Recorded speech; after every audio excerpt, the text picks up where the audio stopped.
युवक,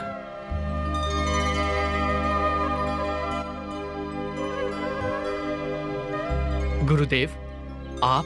सुहृदय। प्रणाम प्रभु। आयुष्मान भव। पुत्र, ये तुम्हारे दादा श्री अर्जुन हैं। हाँ, गुप्त क्षेत्र में हम अल्प समय के लिए मिले थे। प्रणाम दादाश्री। विजयी भव पौत्र। गुरुदेव, मुझे युद्ध की सूचना मिली और मैं चला आया।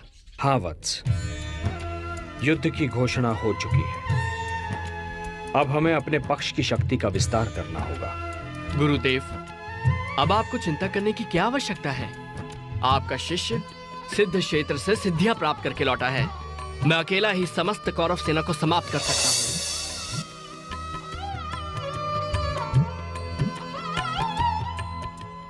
गुरुदेव, यह है मेरी साधना का प्रसाद जो मुझे देवी सिद्धंबिका और भगवान शिव ने दिए हैं।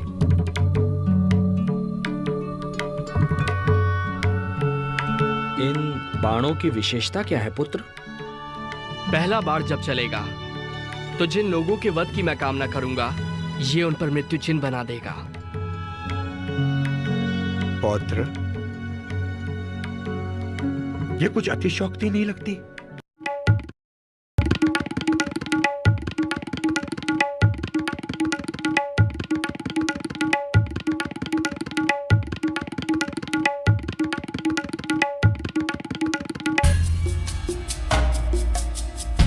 इस वृक्ष के सारे पत्ते मेरे लक्ष्य पर हैं गुरुदेव।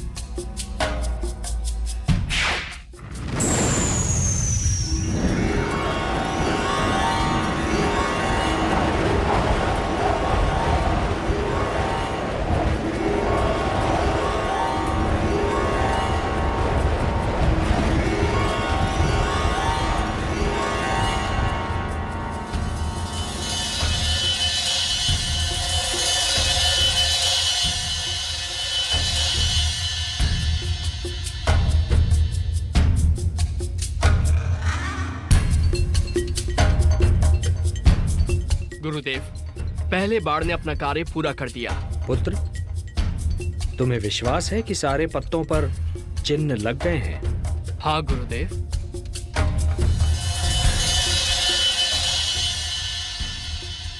गुरुदेव, अब मेरे दूसरे बाण को छोड़ने से जितने पत्तों पर चिन्ह हैं, वो भूमि पर गिर जाएंगे। और तीसरा बाण तो प्रलय के समान है। यदि मैंने इसका प्रयोग किया तो सारी सृष्टि का विनाश हो जाएगा। मैं इसका प्रयोग कभी नहीं करूंगा। रुक जाओ पौत्र। अब मुझे पूर्ण विश्वास है कि इस महायुद्ध में हम पांडव दुर्बल नहीं हो सकते।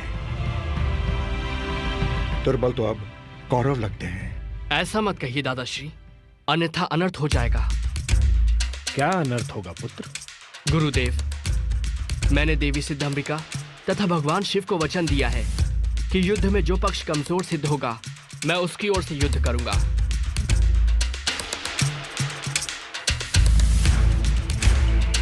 तो इसका अर्थ यह हुआ पौत्र कि बीच युद्ध में भी आप हमारे शत्रु का पक्ष ले सकते हो?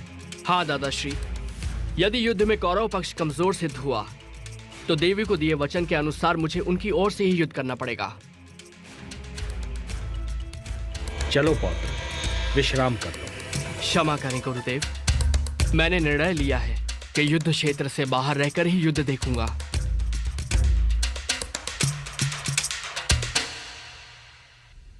चलो पार्थ।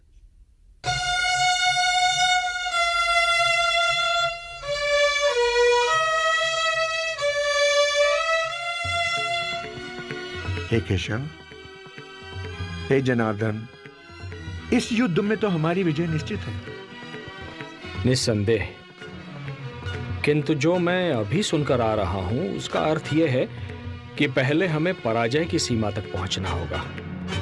और पराजय का अर्थ है पांडवों में से 2-3 की मृत्यु और पांडव सेना का विनाश।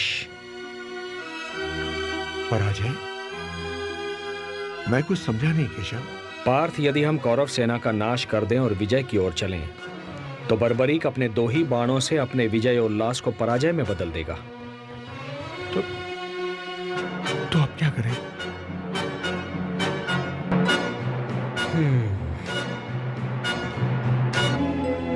बर्बरीक को युद्ध से हटाना होगा, अन्यथा ये युद्ध की दिशा बदल देगा। ये धर्म युद्ध है। धर्म को बचाने हेतु अब यही एक विकल्प शेष है।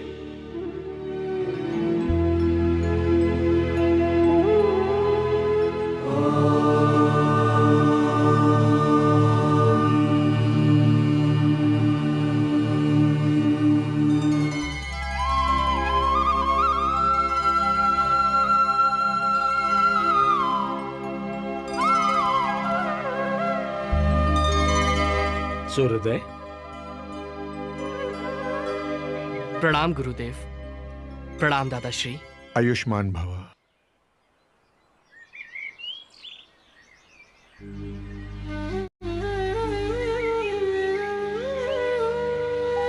प्रभु, आप शांत क्यों हैं? क्या चिंता है आपको? पुत्र कल से युद्ध शुरू हो जाएगा। देखें, निर्णय की ओर जाता है। मेरे होते आपको चिंता करने की कोई आवश्यकता नहीं है। यदि कौरवों के पक्ष में युद्ध जाता देखा तो मात्र 2 क्षण में ही मैं सारे योद्धाओं को समाप्त कर दूंगा। मैं तुम्हारी शक्ति से परिचित हूं पुत्र, और यह भी जानता हूं कि तुम्हारी हम में अनन्य भक्ति है। किंतु क्या प्रभु? पुत्र, आज शुक्ल फाल्गुन द्वादशी है। आज की महिमा दुगनी हो जाती है। किंतु मुझे बताइए प्रभु, मैं आपके दिए हर आदेश का पालन करूंगा। वत्स सूर्योदय, युद्ध से पूर्व चंडी एक बलि चाहती है, और बलि उसी की चढ़ाई जाएगी जो अतुलित बलशाली होगा। इसमें चिंता किस बात की है प्रभु? चिंता इस बात की है वत्स कि इस पृथ्वी पर 3 ही ऐसे वीर हैं जिनकी बलि स्वीकार होगी। मैं, तुम या अर्जुन। नारायण नारायण। केशव,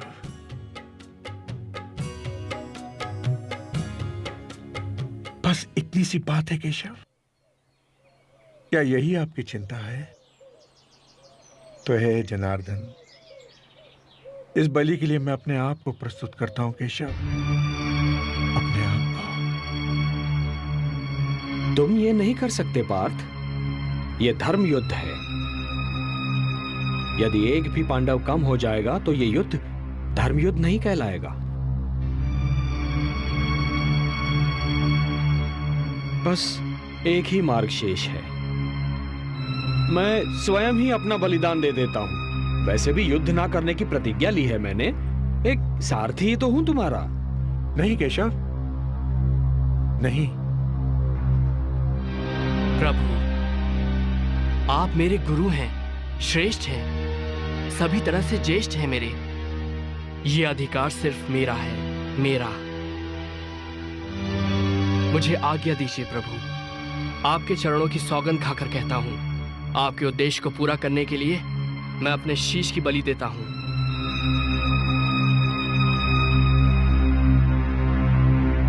प्रभु, ये कार्य करने से मेरे वंश की कीर्ति बढ़ेगी। ये सौभाग्य मैं अपने हाथों से नहीं जाने दूंगा प्रभु।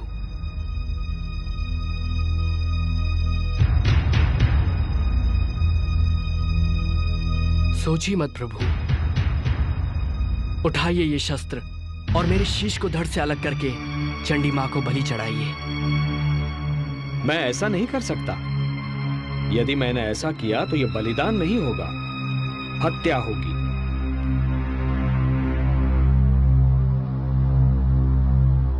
जब मैं स्वेच्छा से ये शीश आपको सौंप रहा हूं तो ये हत्या नहीं कहलाएगी।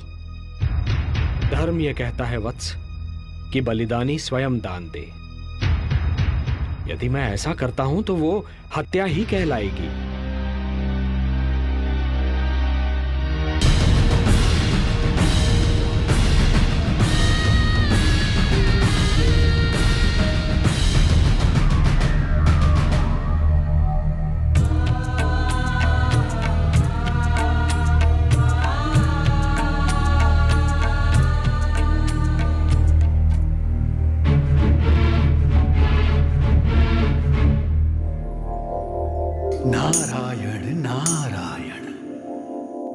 धर्मराज, घटोत्कच पुत्र बर्बरीक ने श्री कृष्ण के कहने पे अपना शीश दान कर दिया।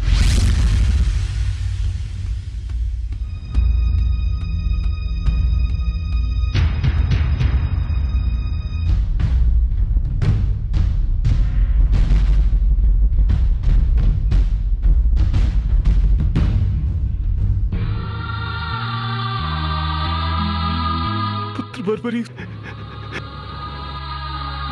पौत्र, ये तूने क्या किया? वासुदेव, ये आपने उचित नहीं किया। अब मैं हिडिंबा और मौरवी को क्या उत्तर दूंगा?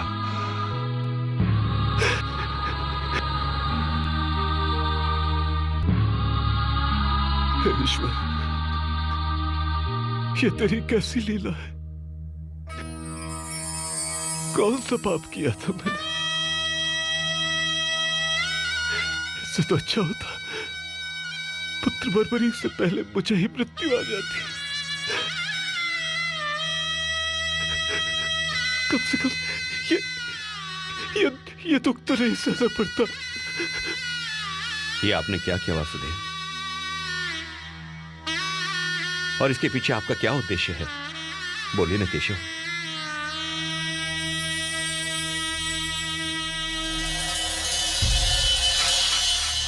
वत्स,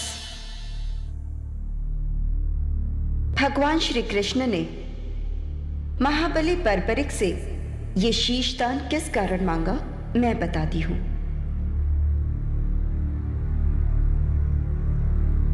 ब्रह्मदेव द्वारा घमंड करने पर इन्हें ये श्राप दिया गया कि अगले जन्म में जब पृथ्वी पर धर्म की रक्षा के लिए युद्ध होगा, तब श्री कृष्ण के द्वारा इन्हें मोक्ष प्राप्त होगा और वे ही इनकी मृत्यु का कारण बनेंगे। इसलिए इसमें श्री कृष्ण का कोई दोष नहीं। आपको श्री कृष्ण पर कोई दोष नहीं लगाना चाहिए।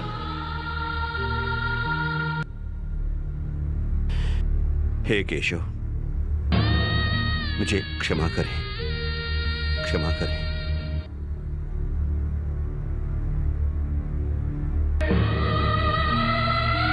हे देवी, ये एक भक्त का शीश है।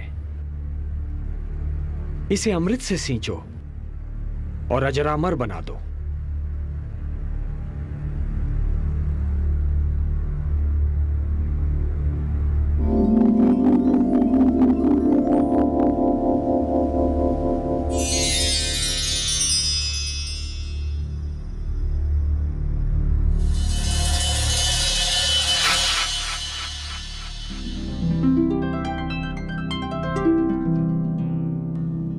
प्रणाम प्रभु।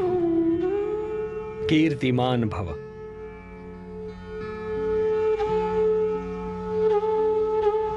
पुत्र बर्बरीक, तुम्हारे त्याग, साधना और तुम्हारे इस महान शीशदान ने तुम्हें नर से नरश्रेष्ठ बना दिया है। तुम जैसा महात्मा केवल सृष्टि के कल्याण के लिए आता है। आज मैं तुम्हें अपना वो नाम देता हूं जो माता यशोदा ने स्वयं मुझे दिया था, श्याम। नारायण नारायण। और तुम्हें मैं अपनी सारी शक्ति भी प्रदान करता हूं। कलयुग में तुम्हें लोग श्याम के नाम से पुकारेंगे। जय श्री श्याम, जय श्री श्याम, जय श्री श्याम, जय श्री श्याम।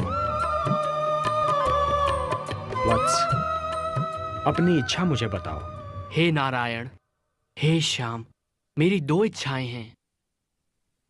प्रथम इच्छा, मेरी देह को आपके हाथ से अग्नि मिले, और मेरी दूसरी इच्छा, मैं महाभारत का युद्ध देखने आया था, मैं वो देखना चाहता हूं। तुम्हारी दोनों इच्छाएं पूर्ण होंगी वत्स। तुम्हारे इस शीश का कभी अंत नहीं होगा।